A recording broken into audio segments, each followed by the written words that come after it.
Bon, ces séances de travaux pratiques viennent bien entendu en appui des cours et sont consacrées à la biologie des organismes végétaux. Nous allons commencer par voir cette classification très simplifiée des végétaux. Et nous avons là, ici, les algues que nous avons vues la dernière fois avec l'exemple de la spirogyre. Nous avons vu aussi la dernière fois les bryophytes, le groupe des bryophytes avec l'exemple des mousses. Et nous avons vu aussi les ptéridophytes avec l'exemple de la fougère. Aujourd'hui, nous allons voir les spermaphytes qui contiennent les trois groupes, les gymnospermes, les chlamydospermes et les angiospermes. La différence entre ce qu'on a vu jusqu'à présent et les spermaphytes, c'est la formation de la graine et de la fleur. Donc ici, chez les algues, les bryophytes et les ptéridophytes, il n'y a pas de graines. Mais chez les spermaphytes, il y a la graine et la formation de graines chez végétaux. C'est ce qu'on va voir chez les gymnospermes et chez les angiospermes aujourd'hui. Les spermaphytes, donc, qu'on peut appeler aussi les phanérogames, les spermaphytes sont les plantes à graines. Ils ont une graine. Ce groupe est divisé en trois sous-embranchements. Les gymnospermes, qui sont les plantes à graines nues, c'est-à-dire qui n'est pas enveloppée, la graine n'est pas enveloppée, et les angiospermes, qui sont les plantes à graines protégées dans le fruit. Donc on va retrouver la graine à l'intérieur d'un fruit, c'est-à-dire elle est protégée. Et les chlamydospermes, qui est un groupe intermédiaire entre les deux. Quelques aspects des gymnospermes, morphologie et anatomie des angiospermes. Les gymnospermes. Nous allons étudier les gymnospermes à travers un exemple de pin sylvestre, Pinus sylvestris. Le pin sylvestre. Le pin sylvestre de l'appareil végétatif, il est constitué par un arbre. Et cet arbre qui peut être long de 40 mètres parfois, avec la classe des Pinopsida, l'ordre des Pinales et le genre Pinus.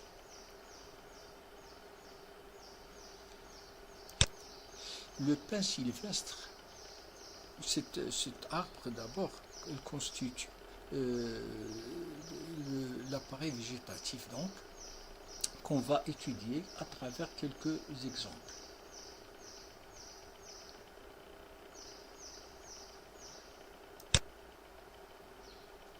Les feuilles sont des aiguilles persistantes de 4 à 7 cm de longueur. Donc ici vous avez des aiguilles qui sont transformées, les feuilles sont transformées en aiguilles.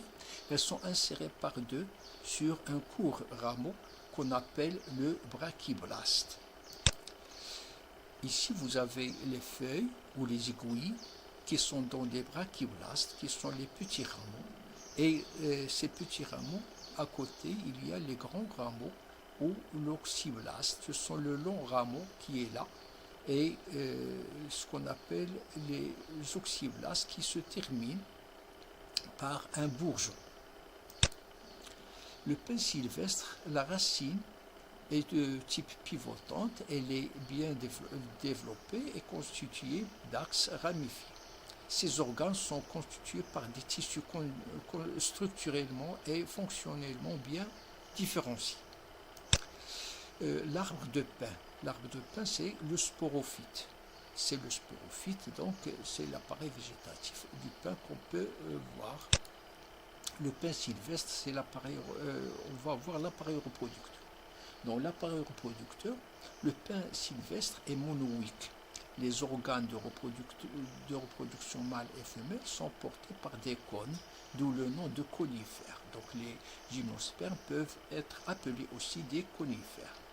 Et ces cônes sont distincts, mais qui sont présents sur le même arbre. Donc c'est pourquoi on parle d'espèces monoïques. Monoïque, ça veut dire un seul arbre qui porte les organes mâles et les organes femelles.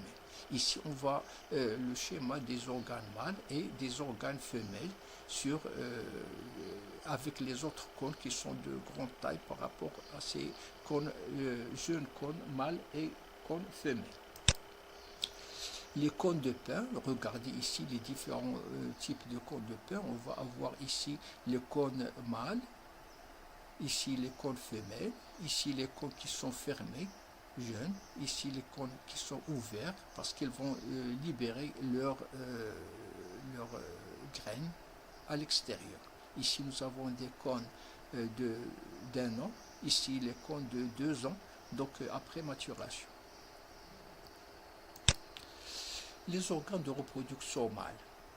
Alors, les organes reproducteurs mâles portent sur leur face inférieure 2 sacs polliniques. Donc ici vous avez les cônes mâles, ici vous avez les sacs polliniques, ici, et vous avez ici les écailles, où vous avez ici l'axe du cône. Ici vous avez une coupe longitudinale d'un cône mâle.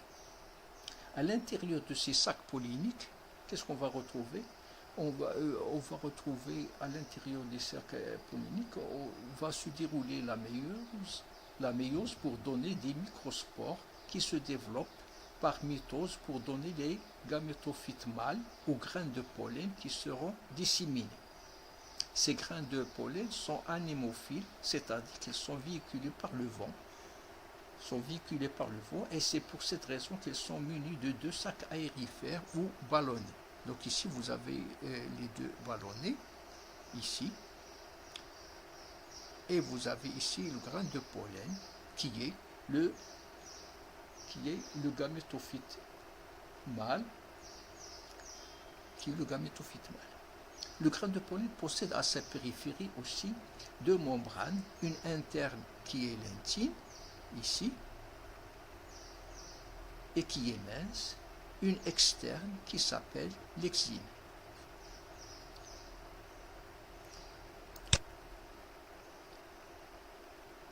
Ici, vous avez les organes de reproduction femelles. Ils sont groupés en cônes plus ou moins allongés. Regardez ici les cônes plus ou moins allongés à l'extrémité. Chaque fleur entre parenthèses parce que ce ne sont pas de vraies fleurs, chaque fleur est constituée d'une bractée, c'est-à-dire une écaille réduite, à l'essai de laquelle se trouve une écaille ovulifère, c'est-à-dire qui porte un ovule. En réalité, elle porte 2 ovules et non pas un ovule. Donc 2 ovules par écaille ovulifère. Donc ici vous avez un cône femelle en couple, ici vous avez le sporange à l'intérieur de l'ovule, ici. Donc c'est ce qu'on va voir ici.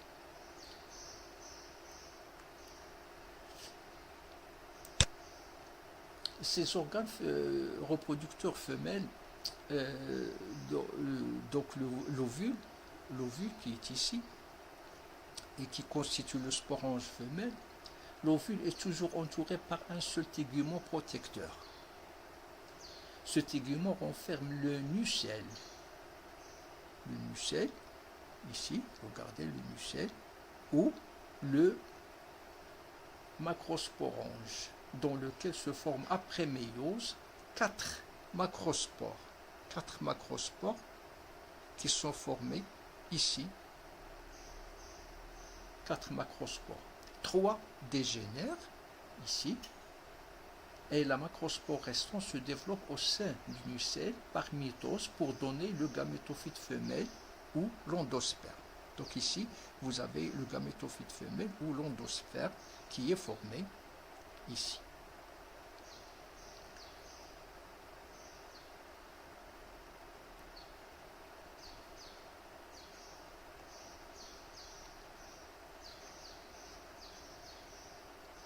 La fécondation. Donc l'endosperme possède 2 archégones rudimentaires. Ici, regardez les 2 archégones rudimentaires. Ici, qui différencient au pôle apical ou pôle micropillaire. Ici, le micropillaire, ce pôle micropillaire, ici, à ce niveau-là, pôle micropillaire. Une seule oosphère par ovule sera fécondée.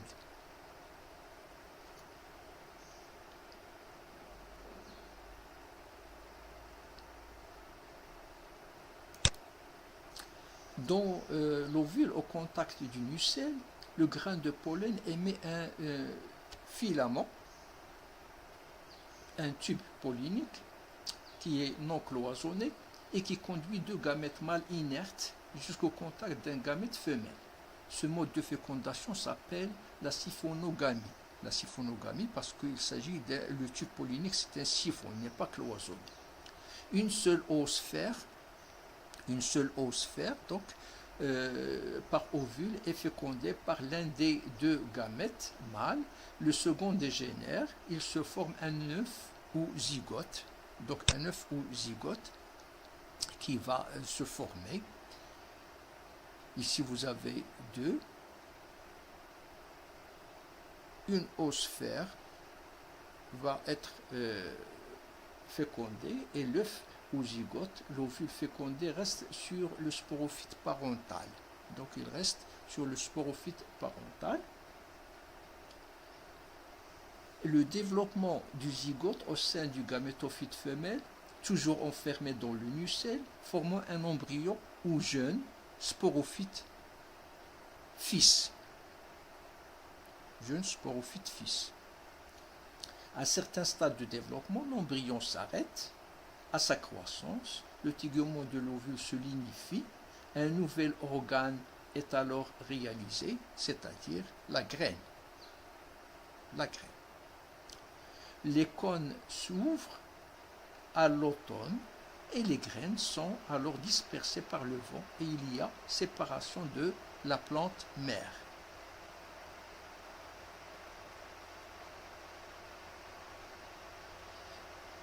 Une graine présente une grande capacité de résistance aux conditions extérieures défavorables comme l'hiver et les basses températures, la sécheresse et les conditions désertiques. Les graines sont transportées par le vent. Ici, on voit une aile qui va faciliter le transport par le vent de cette graine. Pendant la germination, la racine primaire pénètre dans le sol et se ramifie et la jeune pousse porte des cotylédones, donc, mais forme bientôt des feuilles juvéniles et des branches latérales donnant naissance à un sporophyte, une plante feuillue qui deviendra un arbre pouvant atteindre 40 mètres de longueur. Le cycle biologique ou le cycle de reproduction du pin sylvestre, il comprend deux générations. Il est digénétique diplo-haplophasique. La prédominance de la génération sporophytique ou de la phase sporophytique se traduit morphologiquement par la taille plus grande du sporophyte par rapport au gamétophyte. Donc nous avons un sporophyte ici avec la phase diploïde à 2N, ici la phase gamétophytique avec la phase AN, ici vous avez le gamétophyte mâle, le gamétophyte femelle, etc. et la formation du zygote à ce niveau.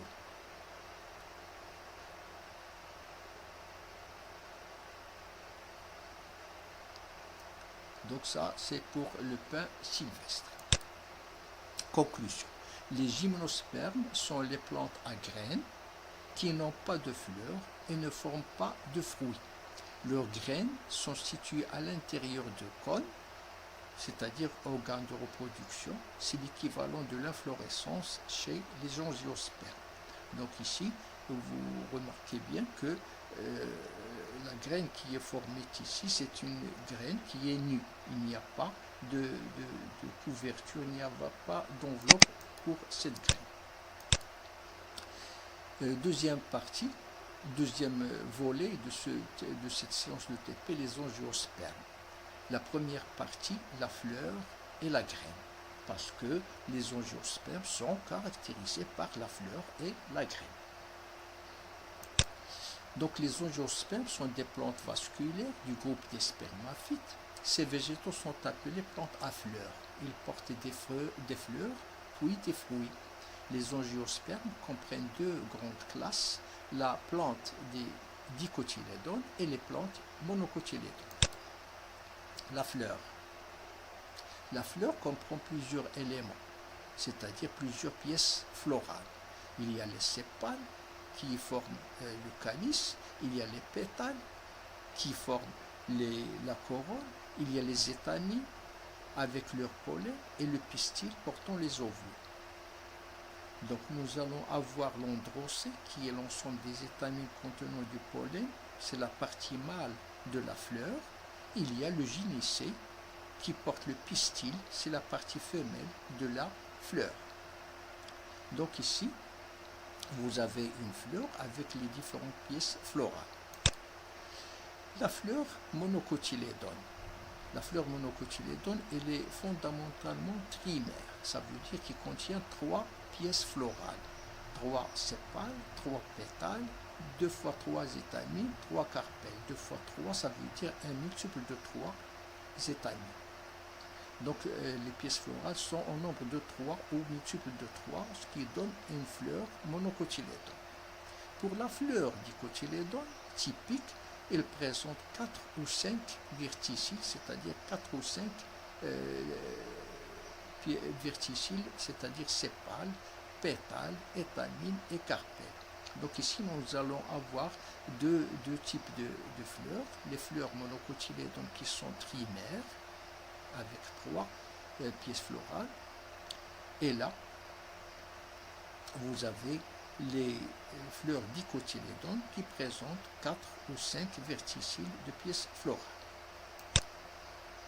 La fécondation.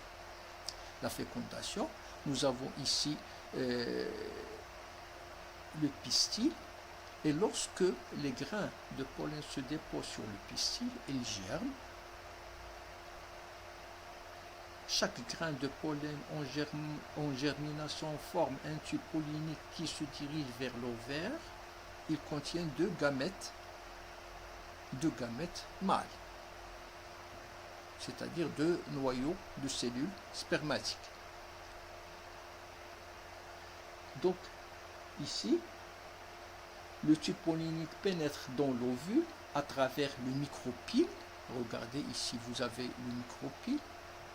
Ici, vous avez le micropyle. Le micropyle, il traverse le nucelle pour atteindre le sac embryonnaire. Le sac embryonnaire. Au niveau du sac embryonnaire, on assiste au phénomène de la double fécondation. La double fécondation qui est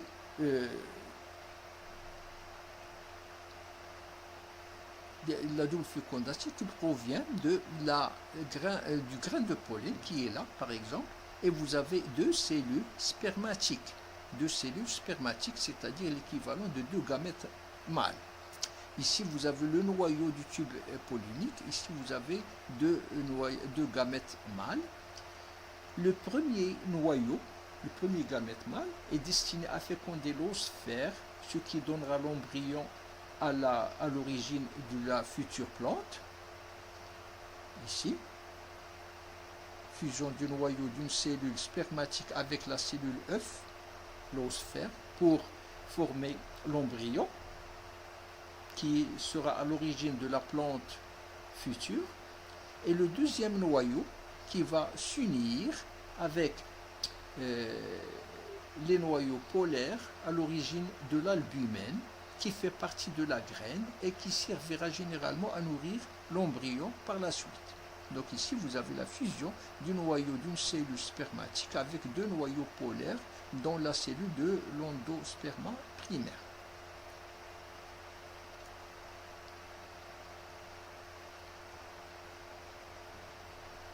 Ainsi, les entérozoïdes fécondent, l'un des entérozoïdes ou l'un des gamètes mâles féconde l'oosphère pour former l'œuf principal qui est à l'origine de l'embryon, ici.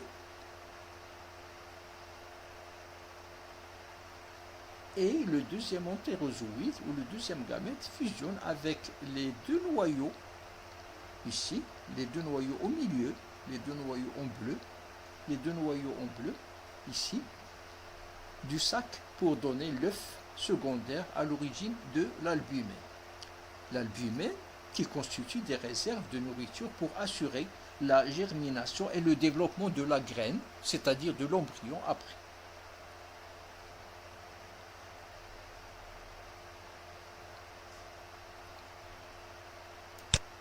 Donc ici vous avez la fleur, ici vous avez la préfécondation.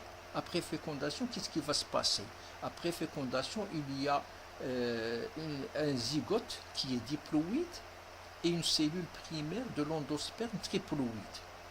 Le zygote forme l'embryon et l'endosperme nourrit l'embryon en croissance.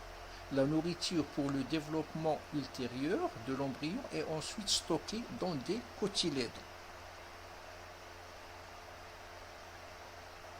Donc ici, vous avez la fleur après fécondation qui devient un fruit, tout simplement. Après la fécondation, la fleur se transforme, le zygote devient une graine, ici au milieu, et l'ovaire se transforme en fruit. Et dans chaque fruit, on va se retrouver avec trois grandes parties. On va avoir l'épicarpe qui est le plus externe, le mésocarpe qui est au milieu et le endocarpe qui est tout à fait au milieu et qui forme la graine avec son enveloppe qui est lignifiée. Donc ici, vous avez l'exemple de la transformation de la fleur en fruit, schématiquement. Si je prends quelques exemples de fruits, par exemple, nous allons ici avoir une amande qui est couverte par des enveloppes. Donc une amande qu'on appelle un drupe, c'est un fruit qu'on appelle le drupe, le noyau qui est l'endocarpe et l'amande qui est la graine. Ici vous avez l'endocarpe qui est dur, qui est lignifié, le mésocarpe qui est charnu et l'épicarpe qui est velouté. Si je prends la pomme par exemple, la pomme on va avoir des graines qui sont les pépins et on va avoir les trois parties bien sûr, on va avoir l'épicarpe, le mésocarpe qui est charnu et l'endocarpe qui est ici à l'intérieur, tout à fait à l'intérieur. Et vous avez ici les restes des pièces florales, ici, les restes des pièces florales. Bien, ça c'est pour le fruit. La graine. La graine, c'est très intéressant pour les angiospermes. Ils sont caractérisés par la fleur et la graine. La graine, on va parler d'un exemple de la graine de l'haricot. Alors si je prends la graine de l'haricot de l'extérieur, qu'est-ce que je vais voir? Je vais faire une petite description de la graine de l'haricot. C'est une graine dont la surface est lisse. Elle a une cicatrice blanchâtre qu'on appelle le hile, ici. Le hile, un petit pore au micropyle, ici, tout à fait en bas, le micropyle, ici vu de face et il a vu de profil, donc le micropyle, ici, et une faible crête qu'on appelle un rafet, qu'on va retrouver ici, de profil, ici, là, tout à fait devant. Un renflement de la radicule sous-jacente, ici, est observé du côté opposé du rafet, de l'autre côté du rafet. La graine est recouverte d'un tégument, regardez les téguments, qui couvrent la graine, sont membraneux, une extrémité de l'axe de l'embryon appelée plumule, ici, plumule, se situe entre les deux cotylédons, il porte deux petites feuilles pliées, ici.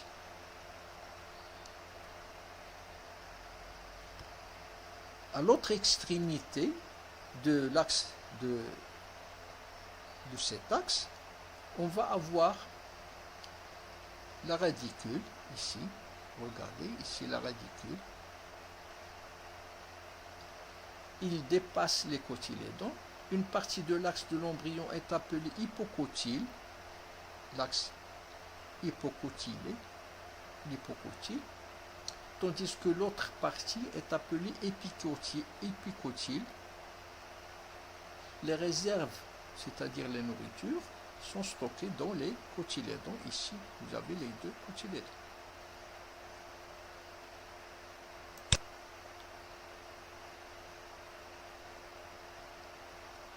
Donc ici, vous avez, si on ouvre cette graine, on va avoir l'embryon qui est formé par les futures feuilles et la future racine, qui est la radicule, et les cotylédons. Donc la graine va germer. La germination de la graine gonfle en absorbant de l'eau. Les tégument éclate la radicule, c'est-à-dire la jeune racine va sortir. La radicule va sortir. Il y a l'apparition de la racine s'allonge dans le sol et se couvre de petits poils absorbants. D'autres racines se forment par la suite et la plante commence à pousser. Elle se nourrit des réserves contenues dans les cotylédons qui se situent sous la peau de la graine.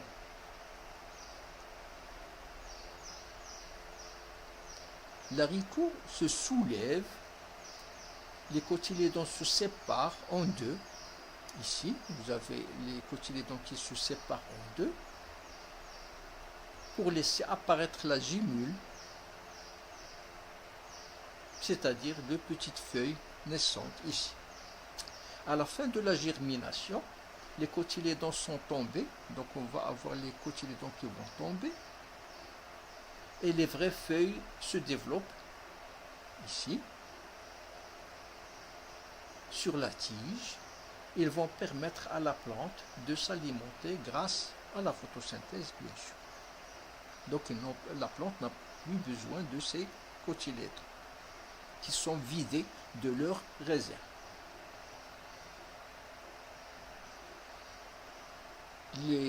Cette germination, elle est très intéressante et très importante. Donc je vais répéter les trois éléments qui sont essentiels.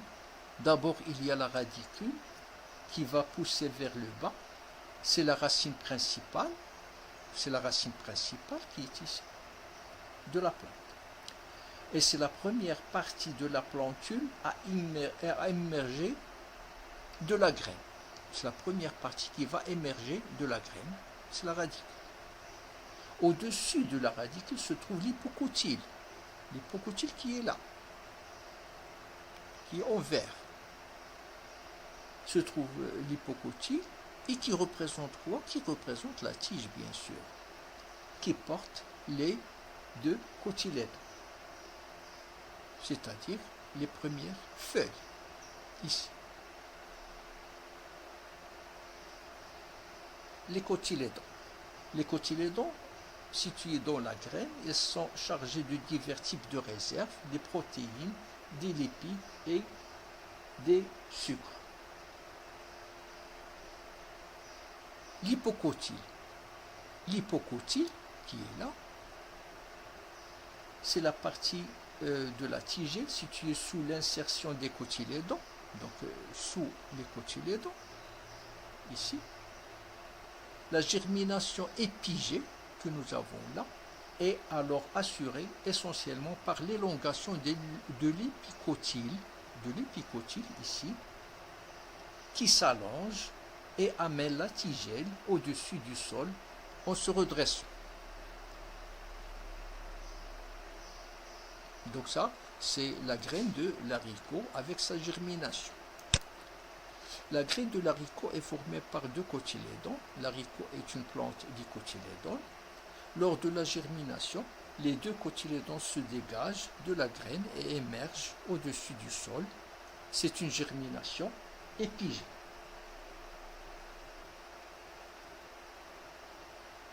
Maintenant, on va voir un autre exemple de la graine de maïs. La graine de maïs que vous connaissez et qui est comme ça, donc il est formé par plusieurs parties. Il y a le péricarpe, il y a une tigelle à l'intérieur, etc. Donc tout ça, on va le voir avec plus de détails par la suite. Donc la graine de maïs en coupe longitudinale. en coupe longitudinale, on va avoir une graine qui est simple. En coupe longitudinale montre l'organisation avec des réserves.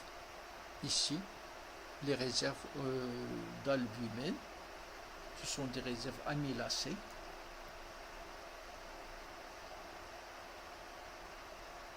Et vous avez à côté de ces réserves, vous avez l'embryon. Cette graine qui contient l'albumine est appelée une graine albuminée.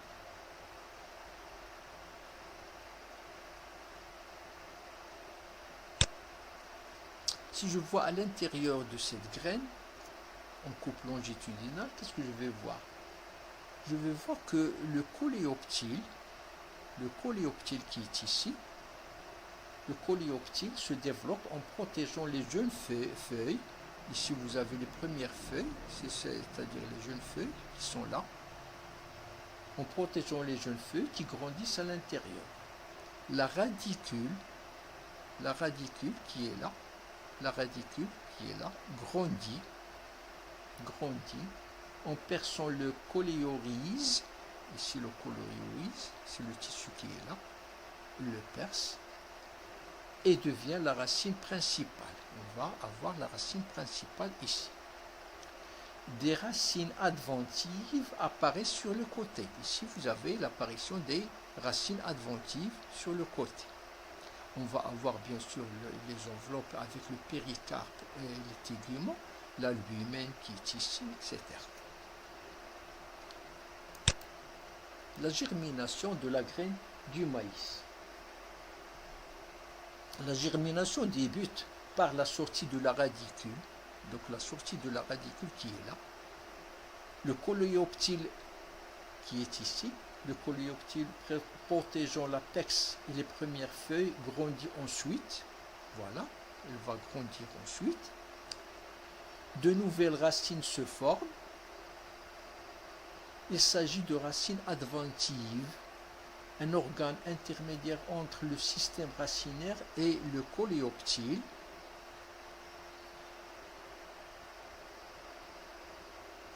Se développe et croît. Donc il y a apparition de la radicule, développement du coléoptile, puis apparition de nouvelles racines adventives. Donc ici vous avez les étapes de la germination de cette graine de maïs.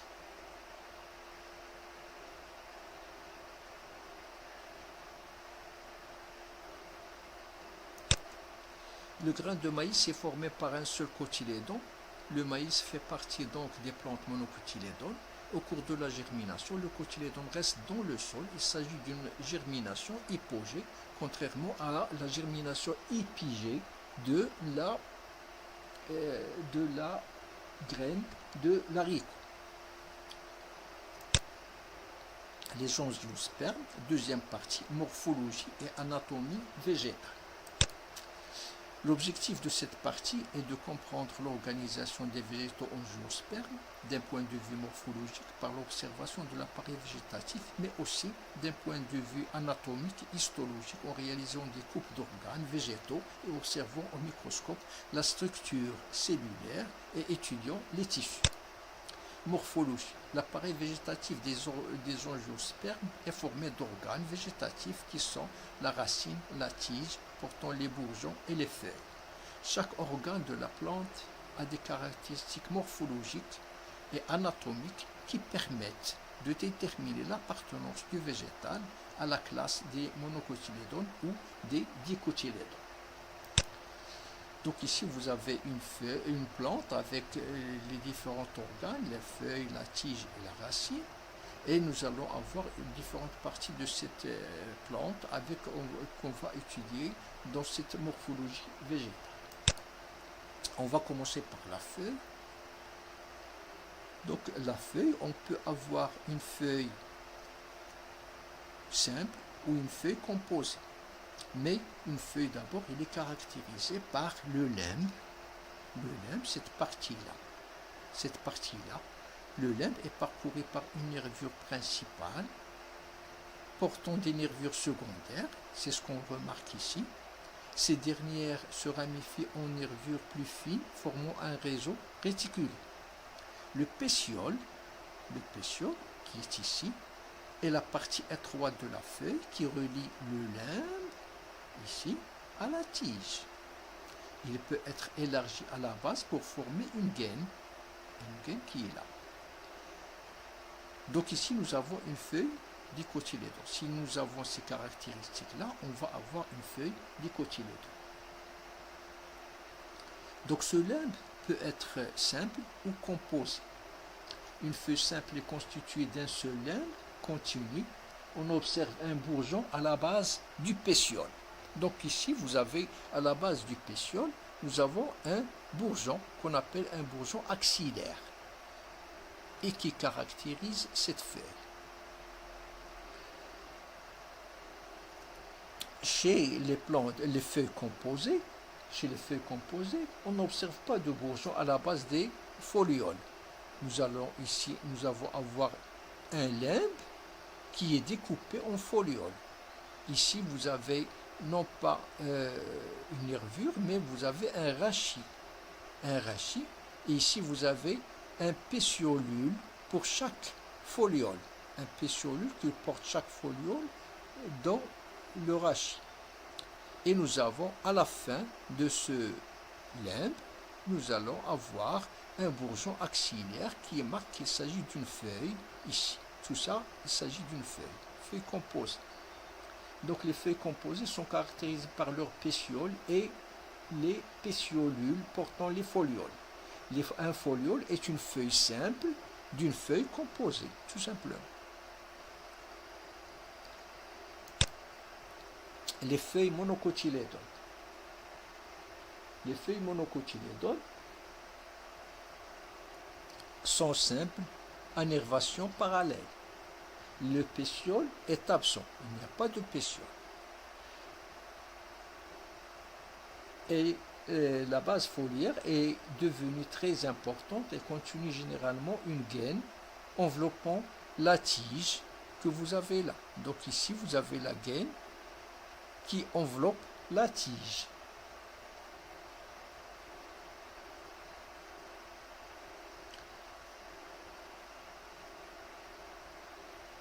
Nous allons avoir ici donc les caractéristiques d'une feuille monocotylédone. La nervation est parallèle.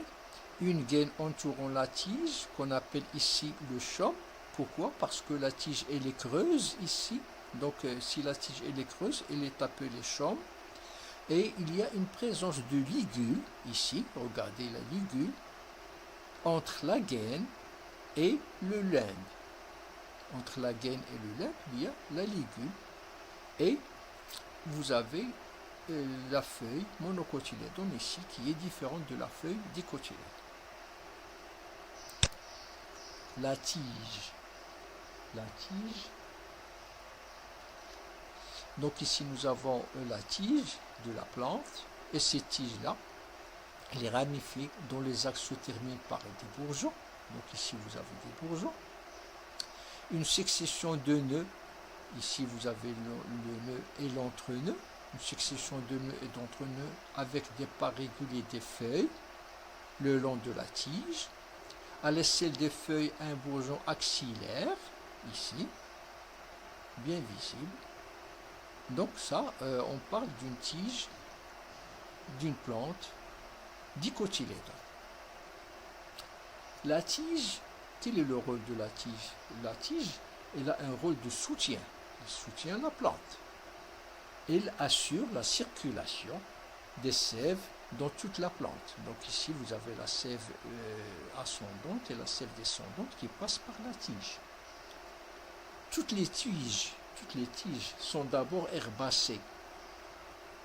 Certaines, comme par exemple celles des plantes annuelles, meurent après la saison. D'autres, comme celles des arbres, s'épaississent et deviennent ligneuses avec du bois.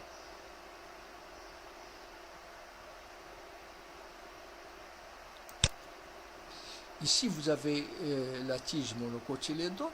On va avoir cette tige monocotylédone qui ou chaume. S'il est creuse de l'intérieur, on va l'appeler chaume. Ici, on va avoir des nœuds et des entre-nœuds.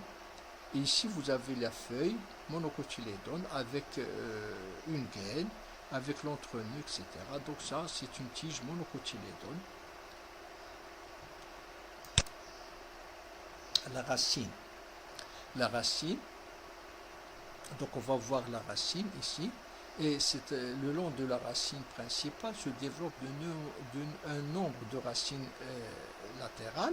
Donc ici vous avez la racine principale, ici vous avez la racine secondaire, c'est la racine latérale, qui à leur tour se ramifient aussi pour former un système racinaire pivotant.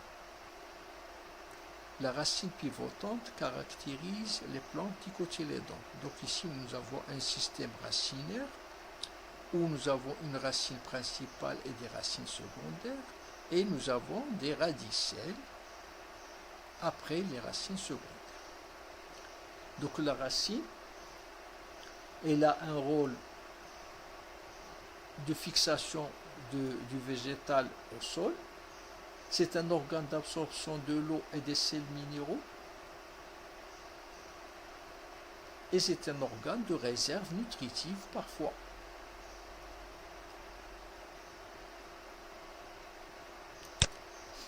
La racine monocotylédone,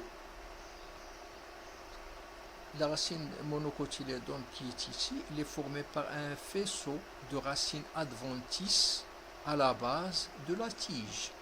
Le système racinaire est constitué de racines d'égale importance et non ramifiées. Il n'y a pas de racine principale ni de racine secondaire. Le système radiculaire est dit fasciculé. C'est le système racinaire d'une plante monocotylédone. Donc ces caractéristiques-là nous montrent qu'il s'agit bien d'une racine monocotylédone. Un petit tableau qui résume ce qu'on a vu dans la morphologie des organes des plantes. Le système racinaire, il est le plus souvent fasciculé chez les monocotylédones et les pivotants chez les dicotylédones. La tige, elle est sous forme d'un chaume chez les monocotylédones, elle est dressée et pleine chez les dicotylédones. Et la feuille, elle est sessile, c'est-à-dire sans pétiole chez les monocotylédones. Elle est engainante, c'est-à-dire avec une gaine, innervation parallèle chez les monocotylédones. Chez les dicotylédones, la feuille elle est pétiolée et avec une nervation réticule. L'anatomie végétale.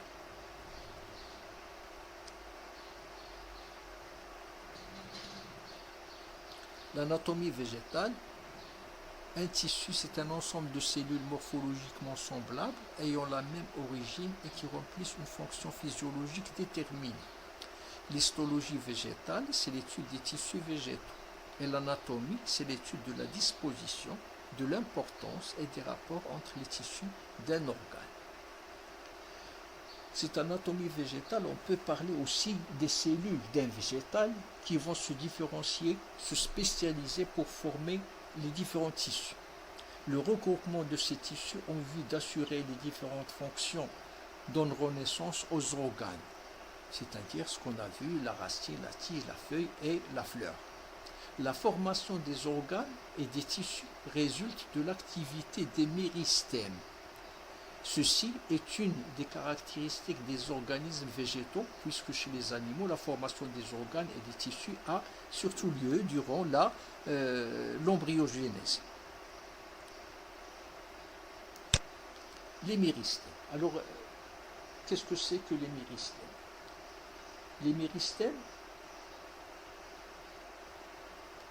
le méristème est composé d'un groupe de cellules indifférenciées à activité mitotique importante, responsables de la formation des tissus et la croissance de la plante. Les méristèmes sont de deux types. Il y a les méristèmes primaires qui est dans les tissus primaires et les méristèmes secondaires qui est dans les tissus secondaires. Les méristèmes primaires assurent une croissance en longueur qui permet l'allongement des tiges et des racines et leur ramification. et les méristèmes secondaires assurent une croissance en épaisseur qui permet une augmentation en diamètre des tiges et des racines. Les cellules issues de la division des cellules méristématiques se différencient progressivement en tissus adultes. Elles se caractérisent par la forme, la structure, la fonction et la disposition. Ces quatre caractéristiques, c'est-à-dire la forme, la structure, la fonction et la disposition, ces quatre caractéristiques nous permettent de mener l'étude anatomique en observant la structure de coupe transversale d'un organe. Ici, on a choisi l'organe qui est la tige, et la plante, on a choisi la Bryone dioïque, qu'on appelle Bryonia dioica. Bryone dioïque ou Bryonia dioica, elle est de la famille des cucurbitacées. Elle comprend, elle est de la division des angiospermes. Pourquoi la division des angiospermes? Parce qu'elle possède une fleur. Donc ce n'est pas une gymnosperme. Ce n'est pas une gymnosperme, c'est une angiosperme parce qu'il a une fleur. Et regardez la feuille, comment elle est. C'est une feuille qui est palmatylobée, c'est-à-dire elle est palmée et comme une palme, et il y a des lobes. Ici, vous avez des lobes, donc palmatylobée. Et la racine, c'est une racine tubéreuse. C'est une racine tubéreuse comme le navet. La famille, la classe des dicotylédones, la famille des cucurbitacées. Et la famille des cucurbitacées comprend les végétaux qui présentent au bout de leurs feuilles une vrille. Regardez la vrille qui est là, une vrille, qui leur permet de s'accrocher à des supports. Et dans cette même famille, on va rencontrer la courgette, on va rencontrer le concombre, les pastèques, les citrouilles, le melon, les cornichons, etc. Donc ce sont des plantes qu'on va retrouver dans cette famille des cucurbitacées. Ce sont des plantes dioïques, c'est-à-dire que les sexes sont séparés. Il y a une plante mâle et une autre plante femelle. Donc ici vous avez la fleur de cette Bryonia dioica. Cette fleur elle contient 5 pièces, pétales, 5 étamines, etc. Ici vous avez le fruit qui est une drupe, qui est rouge. Et entre parenthèses, cette plante Bryonia dioica, c'est une plante qui est très toxique. Que ce soit la racine, que ce soit les fruits, c'est quelque chose qui est très toxique, qui contient des substances toxiques très dangereuses. Bien. Nous allons prendre cette Bryonia dioica et on va s'intéresser à la tige. On va prélever un morceau de tige ici. Et ce morceau de tige sera utilisé pour faire des coupes transversales et pour voir les tissus qui existent à l'intérieur de cette tige. Donc on va prendre un morceau de polystyrène, on va le couper en deux par une lame de rasoir et on va faire un petit creux à l'intérieur de chaque partie. Et on va mettre notre morceau de tige à l'intérieur de ce creux. Et on va le mettre ici. Regardez ce morceau de tige, il est placé en sandwich dans le sillon creusé dans le polystyrène. Donc ici on va mettre ce morceau de tige, on va apporter notre lame de rasoir et on va faire des coupes transversales ici. Les coupes transversales sont placées dans l'eau de javel de 5 à 15 minutes. Après, on va filtrer, après les 15 minutes, on va filtrer ces coupes et on va les placer dans de l'eau et on va rincer plusieurs fois à l'eau pour éliminer l'eau de javel. Et après, on va mettre le colorant qu'on appelle le carmino vert d'iode, ce colorant-là qui va colorer nos coupes. Les coupes seront placées dans le colorant carmino vert d'iode pendant 15 minutes. Après, On va voir le protocole expérimental de cette manipulation. En premier lieu, on va mettre les coupes dans l'eau de javel, et l'eau de javel qui va nous permettre de vider les cellules de leur contenu. Les coupes restent formées uniquement de parois cellulaires. On va filtrer ces coupes, on va les rincer. Les coupes sont rincées à l'eau plusieurs fois pour éliminer l'eau de javel. La troisième fois, les coupes sont disposées dans le colorant. Le carmino vert diode, c'est un double colorant parce qu'il va colorer les parois cellulosiques en rose et les parois lignifiées en vert. Et on va faire le montage de quelques coupes entre lame et lamelle pour les observer. Donc on va pour la détermination des tissus, on commence à observer au faible grossissement pour choisir une portion de la coupe mince, ensuite au moyen puis au fort grossissement pour observer et déterminer différents tissus. L'observation microscopique de la coupe transversale de la tige de Brion permet d'identifier l'ensemble des tissus à partir de parois cellulaires.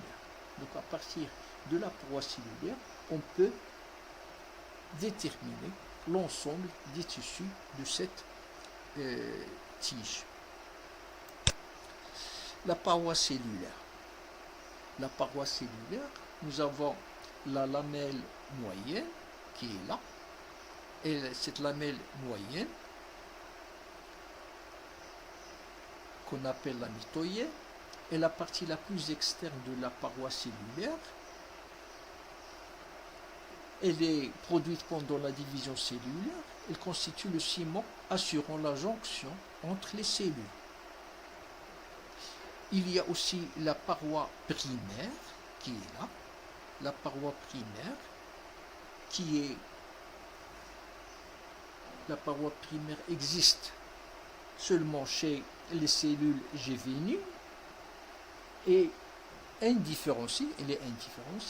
Elle est flexible et extensible, ce qui permet la croissance cellulaire. Elle se dépose entre la lamelle moyenne et la membrane plasmique.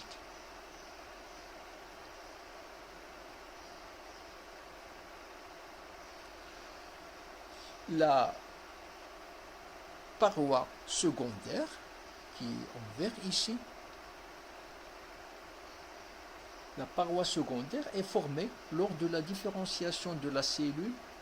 Elle est plus épaisse que la paroi primaire, se dépose entre la paroi primaire et la membrane plasmique. Elle est riche en composés phénoliques comme la lignine. Donc elle contient de la lignine qui va donner plus de rigidité à cette paroi. Elle peut contenir la subérine ou la cutine pour l'imperméabilité parce qu'elle est imperméable avec la subérine ou la cutine. Le carmino vert diode, notre double colorant, il va colorer la paroi de nature pectocellulosique en rose. Il s'agit donc de cellules vivantes. Et la paroi secondaire, elle est absente. Donc dans ce cas-là, il va colorer uniquement la paroi primaire avec la couleur rose.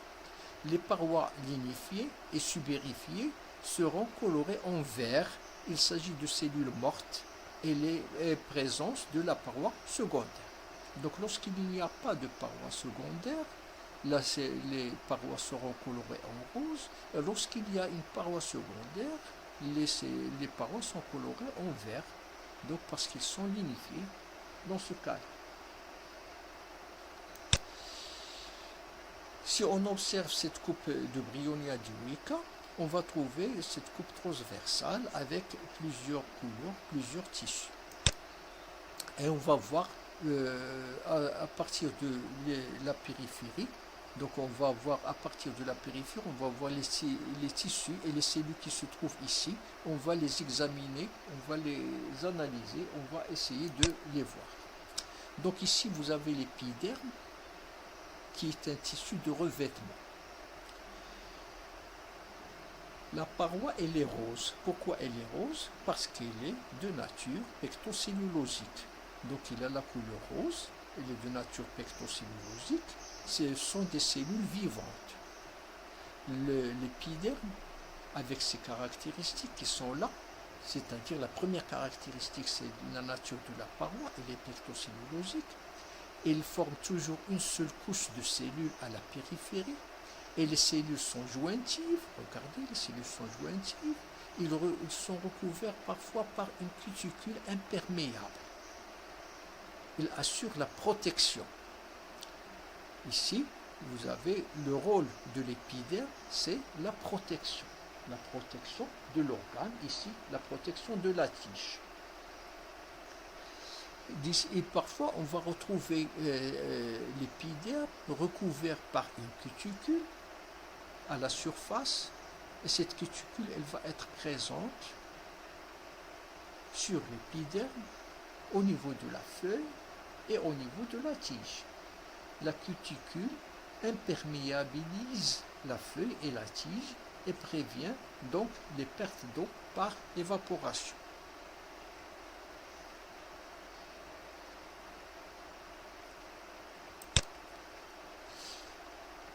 Sur cet épiderme, parmi les cellules épidermiques que nous avons là, on va avoir des cellules stomatiques. Et les cellules stomatiques qui sont là en coupe transversale au niveau de cet épiderme, ils assurent les échanges gazeux, c'est-à-dire la sortie de l'oxygène et l'entrée du CO2 pendant la photosynthèse. Et sous ces cellules stomatiques, on va avoir la chambre qu'on appelle la chambre sous-stomatique. Et ces cellules stomatiques sont formées par deux cellules qu'on appelle les cellules de garde. Donc si je vois ces cellules de garde par vue de face, je vais avoir ici deux cellules. Ici au milieu, l'ostiole, c'est l'ouverture par laquelle se font les échanges gazeux avec l'extérieur.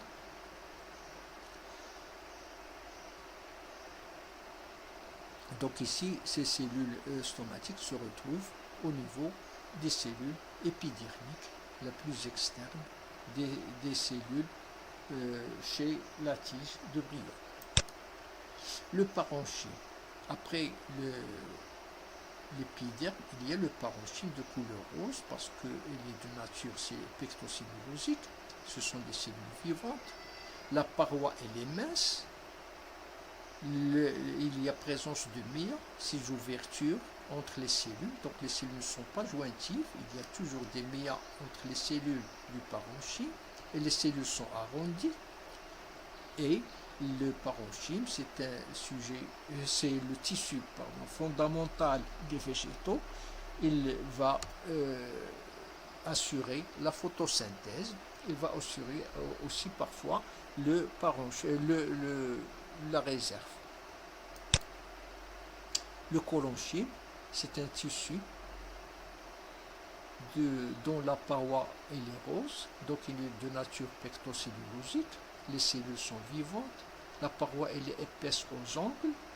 Ici, regardez, la paroi elle est épaisse aux angles. Et la forme des cellules elle est variable. Il assure le soutien de l'organe. Ici, le soutien de la tige. Donc ici, vous avez la paroi qui est épaisse aux angles. Ici, dans ce dessin-là. Et nous avons plusieurs couches de collonchyme. Le sclérenchyme qui est là, la paroi elle est verte, elle est lignifiée, contient de la lignine, donc il y a présence de la paroi secondaire. C'est un tissu qui est mort. La paroi elle est épaisse. La forme des cellules elle est géométrique. Ce ne sont pas des cellules arrondies, ce sont des cellules géométriques.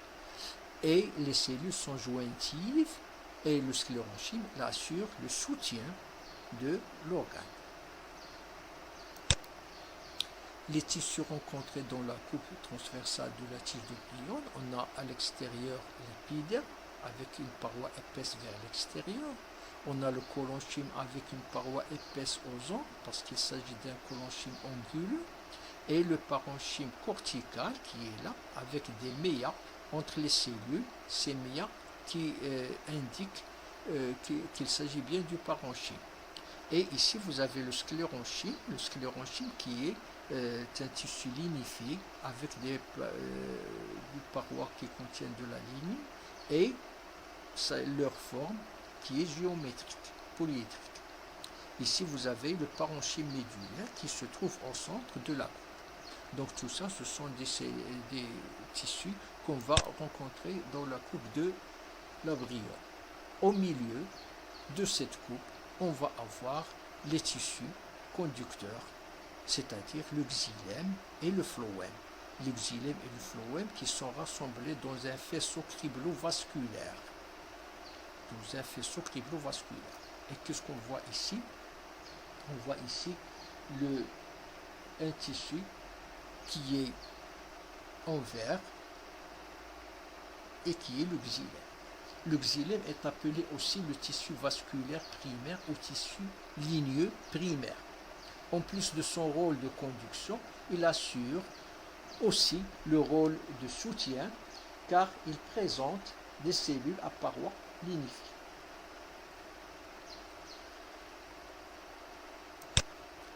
Le xylème assure le transport de la sève brute ascendante, c'est-à-dire la sève qui monte des racines vers les feuilles. Il existe dans le xylème deux sortes d'éléments conducteurs de sève, les trachéides et les vaisseaux. Les trachéides, ce sont des cellules minces et allongées, et les vaisseaux, ce sont des cellules plus courts et plus gros. Le premier xylème à se mettre en place est le protoxylème. Il est constitué de trachéides. Ici, vous avez les trachéides.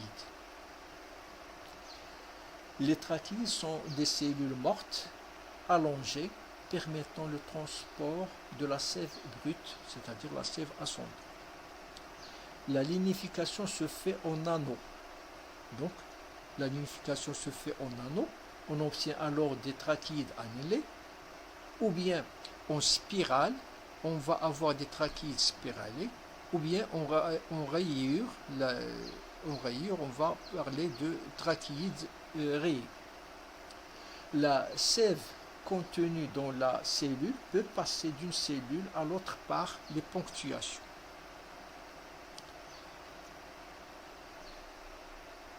Donc ici, vous avez ce protoxylème ici, et si je reviens en arrière pour voir le protoxylème, regardez le protoxylème, il est là avec ses petites cellules. Les petites cellules, on l'appelle protoxylème parce qu'il est le premier à être formé, à être déposé. Ensuite vient après le métaxylème avec ses grosses cellules, c'est le métaxylème. Donc, le métaxylème avec ses grosses cellules qui sont là.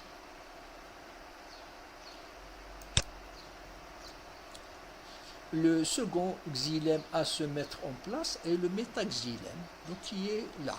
Le métaxylème, il n'y a pas de paroi transversale entre les cellules. Il se présente sous forme d'un tuyau qui porte alors le nom de vaisseau.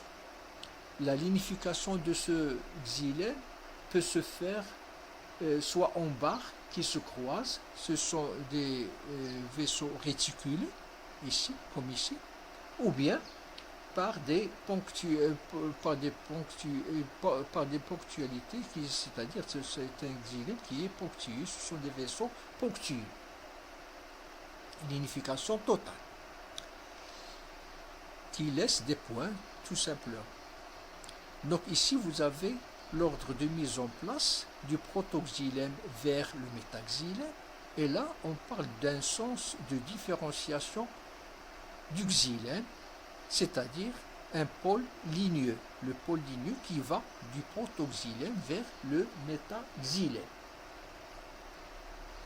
Donc ça, c'est quelque chose qui est très important. Le xylème fouille le centre, il y a une différenciation centrifuge.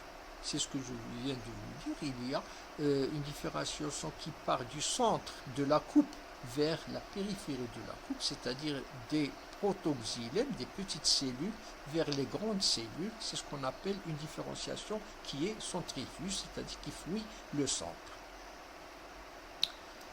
Une petite remarque, à côté des cellules du xylème, d'autres éléments non conducteurs comme un parenchyme ligneux autour du métaxylème ou un parenchyme cellulosique autour du protoxylème.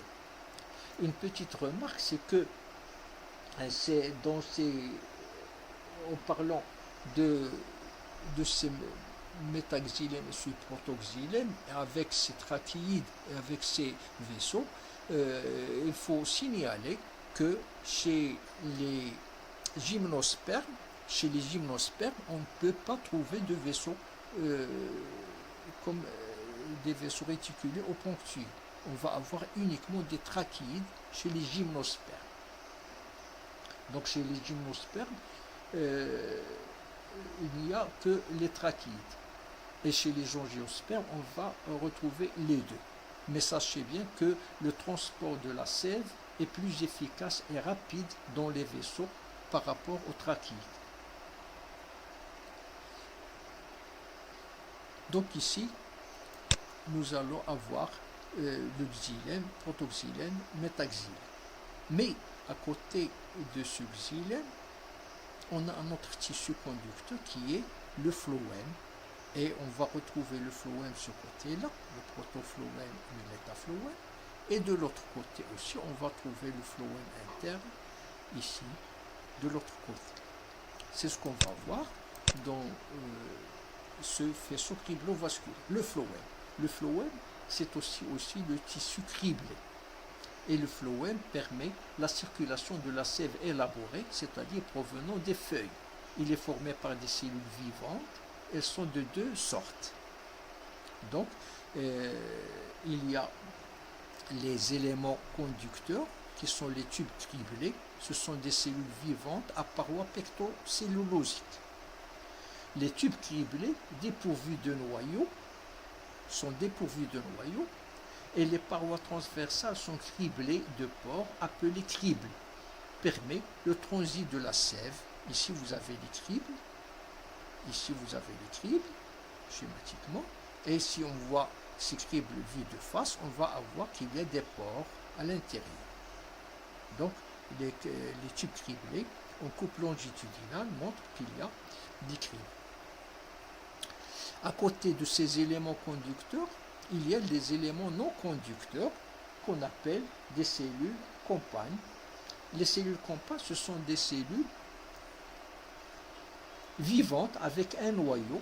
Elles sont étroites, allongées le long du tube criblé. Donc ici, vous avez les cellules compagnes à côté. Ici, regardez la cellule compagne. Ici, vous avez la cellule compagne. La cellule compagne, ce sont des cellules vivantes avec un noyau. Elles sont étroites, allongées le long du tube criblé et leurs parois sont cellulosiques. Ils ne sont pas criblés, ces cellules-là, et qui participent au contrôle de la circulation de la sève dans les tubes criblés.